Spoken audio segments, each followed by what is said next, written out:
जाने कब से नवरात्र शुरू हैं और मां दुर्गा की सवारी क्या है और इसके लाभ। इस साल शारदीय नवरात्रि का आरंभ 22 सितंबर से हो रहा है। खास बात यह है कि इस बार नवरात्रि 9 नहीं कुल 10 दिनों की होगी। मान्यता है कि माता रानी हर वर्ष अलग अलग वाहनों पर सवार होकर आती हैं। इस बार नवरात्रि में माता रानी हाथी पर सवार होकर आ रही हैं। शास्त्रों के अनुसार देवी दुर्गा के वाहन का विशेष महत्व होता है, जो वर्ष की सामाजिक और प्राकृतिक परिस्थितियों की झलक देता है। माना जा रहा है कि देश में अच्छी वर्षा होगी, कृषि क्षेत्र में उन्नति होगी और समृद्धि के योग बनेंगे। आइए जानते हैं कि हाथी वाहन का क्या धार्मिक महत्व है और यह नवरात्रि को क्यों बना रहा है। और भी खास, देवी भागवत पुराण सहित कई अन्य ग्रंथों में हाथी को शक्ति, स्थिरता और समृद्धि का प्रतीक माना गया है। जब मां दुर्गा हाथी पर सवार होकर पृथ्वी पर आती हैं,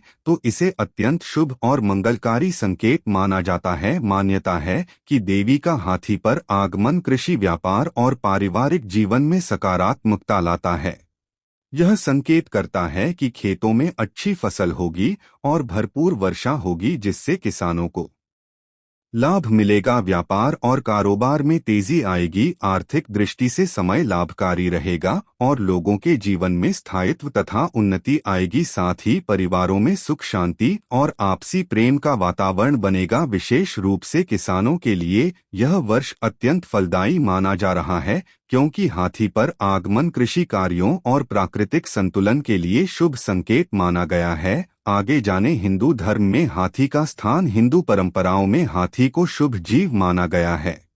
भगवान इंद्र का वाहन ऐरावत भी हाथी ही है और गणपति का स्वरूप भी हाथी मुख है, जो बुद्धि और समृद्धि का द्योतक है। यही कारण है कि जब मां दुर्गा हाथी की सवारी करती हैं, तो यह सकारात्मक ऊर्जा और मंगलकारी फल का प्रतीक बन जाता है। आगे जाने, मां दुर्गा का प्रस्थान। इस बार माता रानी का प्रस्थान मनुष्य के कंधे पर होगा और यह गुरुवार 2 अक्टूबर को होगा। मान्यता है कि इस प्रकार का प्रस्थान भी बेहद शुभ होता है। यह संकेत देता है कि समाज में शांति का वातावरण रहेगा, व्यापार में प्रगति होगी और पड़ोसी देशों के साथ संबंधों में सुधार होगा।